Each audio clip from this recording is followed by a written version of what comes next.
नमस्कार, मैं हूं संदीप चौधरी। आप देख रहे हैं न्यूज़ 24 की खास पेशकश बंगाल कॉन्क्लेव। और आप जानते ही हैं, पश्चिम बंगाल में विधानसभा चुनाव होने वाले हैं। 10 साल से ममता बनर्जी का राज 15 साल के राज में तब्दील होगा या 3 सीटों पर सिमटी बीजेपी। 2016 में 3 सीटें आई थी, क्या वो बहुमत का आंकड़ा छू लेगी? चर्चाएं गर्म हैं, कयासबाजी भी जबरदस्त हो रही है और आरोप प्रत्यारोप भयंकर हैं। और इसी पर चर्चा करने के लिए मेरे साथ एक खास मेहमान टीएमसी की वरिष्ठ नेता हैं, मंत्री रह चुके हैं, डॉक्टर शशि पांजा हैं। नमस्कार। तो डॉक्टर पांजा,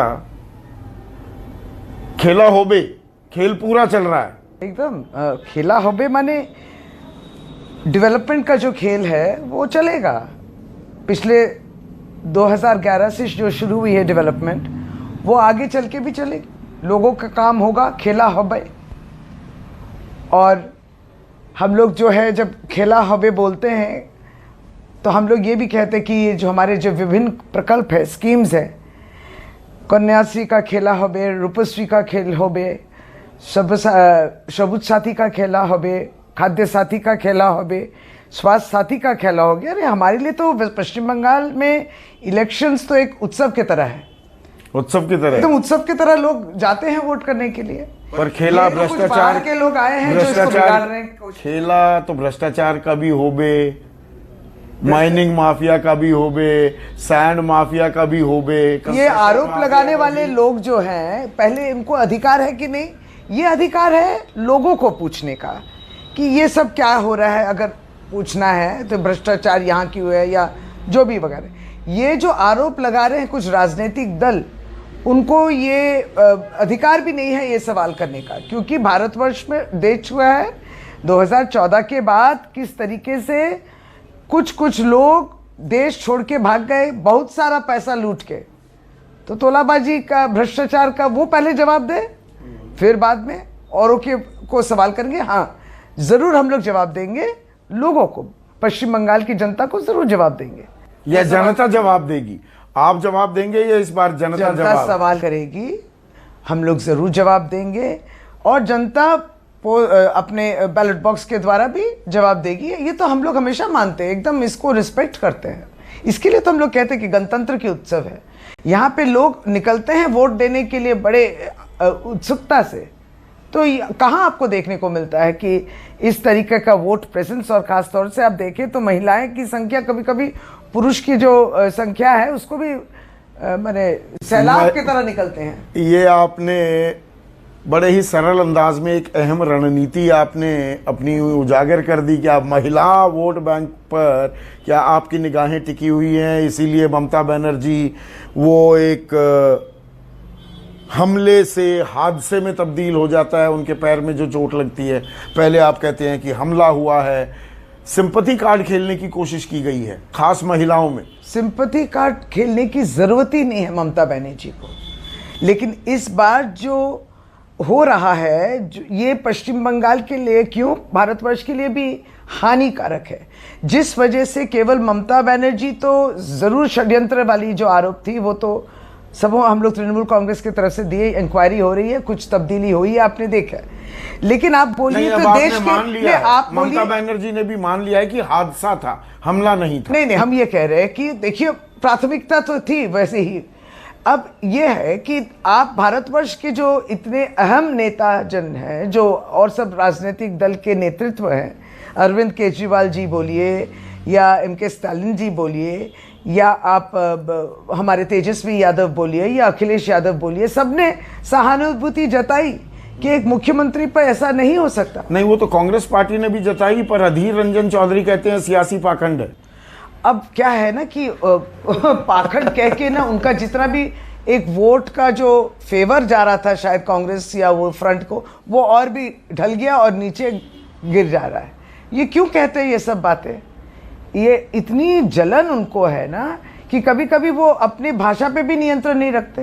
ये मेक और ब्रेक इलेक्शन है क्या ममता बनर्जी के लिए? ममता फिर से जीत जाती हैं? आपने जो ये लंबी फेहरिस्त गिनवाई है तमाम नेताओं की, एमके स्टालिन, अरविंद केजरीवाल, तेजस्वी यादव, अखिलेश यादव, हेमंत सोरेन, 2024 के लिए अखिल भारतीय स्तर की विपक्ष की उम्मीदवार की भी दावेदारी बढ़ जाएगी क्या अगर ये चुनाव जीत अखिल जाती? भारतीय का जो एक फ्रंट था उसमें ममता बनर्जी की एक बहुत ही महत्वपूर्ण भूमिका रहेगी। ये भारतवर्ष में चर्चित है, सभी कोई जानते हैं और इसे मानते भी हैं। विपक्ष का चेहरा हो सकती है ममता बनर्जी। हो भी सकता है अगर देश की जनता चाहे। राष्ट्रीय राजनीति में दखल देंगी। हो भी सकता है, हो सकता क्योंकि है। पहले केंद्रीय मंत्री बन चुकी है दीदी। हाँ। दीदी has a very good performance और इस राज्य में मुख्यमंत्री के हैसियत से भी उनका परफॉर्मेंस बहुत ही अच्छी प्रशासक है और लड़ती है एकदम बाघिनी जिसको कहते हैं, शी इज द लायंस। और ये स्पिरिट को ही अप्रिशिएट करते हैं। जख्मी शेरनी हो गई है वो। शेर को आप जख्म करे तो वो और भी भयानक हो या सकती है। जख्म दिखाओ। नहीं, आप क्यों ऐसे, आप ऐसे मत आइए, उनके नैरेटिव में मत आइए, मत बह जाइए। ये उन लोग का पॉलिटिकल नैरेटिव तो आप सब लोग चलाते हैं, हम तो बहते नहीं का है। सुन लीजिए, बीजेपी की सोचता है कि सब कुछ उनसे ही गलत हो रहा है, लेकिन वो सही भी क्या किए हैं देशवासियों के लिए। वो कहते हैं कि एक बार पश्चिम बंगाल में हमें ले आओ तो हम सोनार बंगला करेंगे। तो सोनार भारत करने के लिए तो आपको करीब 6 साल या 7 साल के जो एक मौका मिली है उसमें आप क्या किए? कुछ तो उदाहरण दीजिए कि आप सोनार भारत को बनाने में आपकी ये कंट्रीब्यूशन है, तब आप सोनार बंगला के बारे में बोलेंगे। ऐसा तो जो आरोप आप बीजेपी पर, केंद्र सरकार पर लगाती हैं वो तो ममता की सरकार पर भी लगते हैं। ह्यूमन डेवलपमेंट इंडेक्स में 28वें नंबर पर है पश्चिम बंगाल। एचडीआई की नहीं, अगर आप तोड़ मोड़ के मत बोलिए, मोड़ के मत बोलिएगा। आप नियोनेटल स्वास्थ्य का रेट आप देखिए, health statistics, neonatal mortality rate, maternal mortality rate बहुत अच्छी है। यहाँ इंस्टीट्यूशनल डिलीवरी यहाँ अच्छी। आप कंपेयर कीजिए गुजरात से या उत्तर प्रदेश से भागकर चली गई। यहाँ पर रोजगार पाने के लिए लोगों को बाहर जाना पड़ रहा है। आप भारतवर्ष में 45 साल से जो भारतवर्ष की जो इतिहास है, सबसे ज्यादा बेरोजगारी की जो संख्या अब दिखने को मिल रही है भारतीय जनता पार्टी के कार्यकाल में। ये भी तो मानना है। ये बिल्कुल है। साथ ही साथ आपको ये मानना है कि 2011 में जब ममता दीदी आई थी उसके पहले पश्चिम बंगाल को जितना डैमेज करना था वो तो वामपंथी कर चुके थे। और इस तरीके लाल मिट्टी बने जो रेड विद ब्लड और इस तरीके के आंदोलन होते थे जिससे लोग या जो इंडस्ट्रियलिस्ट वो तो भाग जाते थे। वो तो भाग जाते थे, माहौल अच्छा नहीं थे। आप रक्त चरित्र की जो बात करते हैं कि जमीन लाल हो जाती थी, वो लाल के सारे कार्यकर्ता जो गुंडे थे वो टीएमसी के बड़े सम्मानित कार्यकर्ता भी ये तो आपका गलत हुआ। अच्छा, ये मेरा गलत हुआ। कीजिए तो ठीक से। जब 2019 का आप स्टैटिस्टिक्स देखिए वोट का, तो किसका वोट किसके खाते में गया, लेफ्ट वोट क्यों बीजेपी खाते में गया, और गुंडों के बारे में आप कहते हैं कि हमारे तृणमूल कांग्रेस में आए। आजकल आरोप बड़े लगा रहे हैं, चुनाव आयोग ने डीजीपी को क्यों हटा दिया, इसीलिए चोट लगी है। 8 चरण में चुनाव क्यों ना हुए? साफ सुथरे चुनाव हो जाएंगे। चरण ज्यादा। तमिलनाडु और केरला में कितने सीट हैं? वहां आप 1 फेज में इलेक्शन कर सकते हैं, लेकिन यहाँ ऐसी क्या हुई जरूरत कि आप 8 फेजेस में इलेक्शन कर रहे हैं? We just want a comment on this कि क्यों। तो politics is about perception. Confident नहीं है क्या आप अपनी रणनीति को, अपने विकास को? हम लोग को तो और भी सीट मिलेंगी, आप देखिए ना, और भी सीट मिलेंगी, क्योंकि ये जो लोगों के बीच एक ऐसा इमेज तैयार करने की कोशिश करें। 8 फेज का इलेक्शन, इतना केंद्र बाहिनी आ रहा है जिससे कि आदमी मजबूर हो कि सचमुच में कुछ गड़बड़ है। ये ग्वेबल्स का थ्योरी ना यहाँ वर्क नहीं करेगा, ये दोबारा तीसरे बार प्रमाण होगा। And politics is about perception.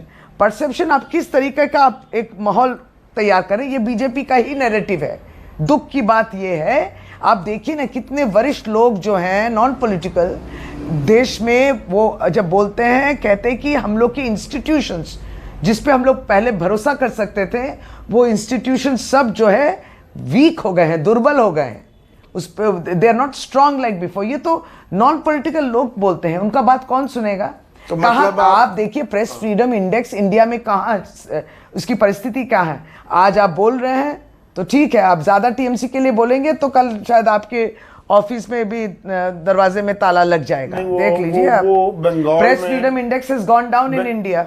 बिल्कुल गया है, लेकिन वो जो बंगाल में डर की भी बात होती है, वो खौफ की बात होती है, ये प्रेस फ्रीडम इंडेक्स ठीक है, यहाँ डर खौफ की पर हम बात नहीं डरते है, नहीं ये है। तैयार न्यूज़ किया है। 24 तो नहीं डरता है, हम तो सीधी बात करते हैं बिना लार लपेट के और सीधे आपसे सवाल किए। कंग्रेचुलेशन है, बहुत है। हम लोग तो एकदम एक्सेप्ट करते हैं इसको। आप सवाल कीजिए, हम लोग जवाब देने के लिए बेताब हैं। लेकिन प्रधानमंत्री आज देशवासियों को सवाल का जवाब नहीं देते हैं। क्यों नहीं देते हैं? इन 2014 से वो एक भी प्रेस कॉन्फ्रेंस नहीं किए। क्यों नहीं करते हैं? क्यों नहीं जवाब मिलता हम लोग को? देश की जनता सवाल नहीं कर सकती, जवाब नहीं मिलेगा। He should be more transparent. पर जनता अपना जवाब देने वाली है। 2 मई को डॉक्टर शशि पांड्या आपने वक्त निकाला, सीधे सीधे सवालों के जवाब आपने दिए हैं। 2 तारीख को जनता तय करेगी पश्चिम बंगाल में परिवर्तन होगा या कंटिन्यूटी जारी रहेगी। इस मंच पर और लोग आने वाले हैं। अभी के लिए बस इतना ही। नमस्कार।